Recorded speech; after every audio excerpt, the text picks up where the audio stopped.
It feels terrible to let someone else down and disappoint them. But sometimes it just seems like the expectations that we're facing just seems impossible.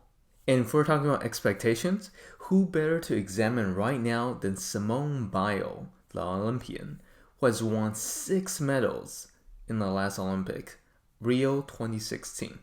She has been all over the news right now because she has withdrew from some events in the current Olympics in Tokyo to protect her mental health, and she got a lot of heat. And here we're going to look at the huge amount of pressure that she's taking on right now and how she is protecting herself from that. A critical component of not getting crushed by crazy expectations is knowing our limits. In simple terms, knowing when we should stop even if other people are pushing us. Also, if we're so burned out from work or studying and we break those limits, understand that we'll start to feel very demotivated and just start to hate life. This is why sometimes we have to choose between our health and making other people happy.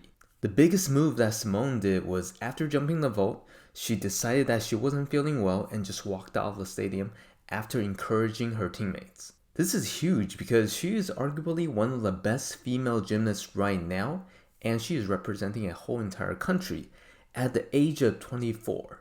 I can't even imagine the pressure that she's going through. But because of this, she took a lot of heat from a lot of different people. Yeah, that's the point, Simone Biles. You're representing your nation, you're selfish sociopath. We are raising a generation of weak people like Simone Biles. Athletes, comedians, politicians, calling her a quitter, criticizing her, and even making jokes about her. If she got all these mental health problems, don't show up. But the person who was probably the most disappointed by this whole situation is her. But she did what she had to do to not exceed her own limits, to draw that line, because she is not going to jeopardize her own mental health. No one really sees the efforts that she's putting in and only put more and more expectations on her. This is why we should learn from her in terms of not allowing other people to push us beyond the limits of what we can handle, because other people will not understand what we're going through. Let the bystanders say what they want, but they will not be able to feel your pain or what you're struggling to go through.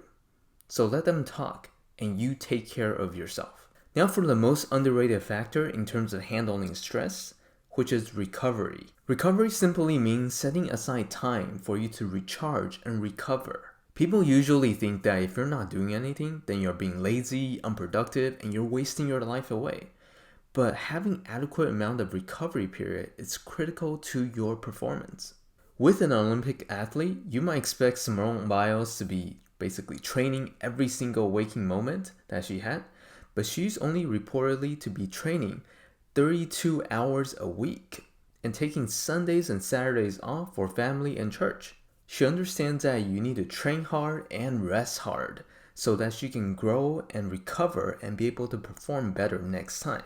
And this is her daily schedule. Look how she has time for nap, muscle recovery, time for relationships, and she sleeps early for recovery. Resting isn't being lazy or unproductive, it's being healthy. So set aside at least 30 minutes each day to do the things that you want to do, to recharge, to recover, so that you can be able to work better next time. But something else that's more behind the scenes to handling huge amount of pressures and expectations is a way to unload that stress. If we keep keeping things to ourselves, all the pressure and anxiety, we will eventually break. And that's why we should have a way to unload stress in a space that we feel safe. Simone uses therapy as one of the ways to help her relieve that pressure. Notice how the main benefit she mentioned isn't for her therapist to correct her. It's for her to have a safe and comfortable place that she can just share whatever she wants without feeling judged.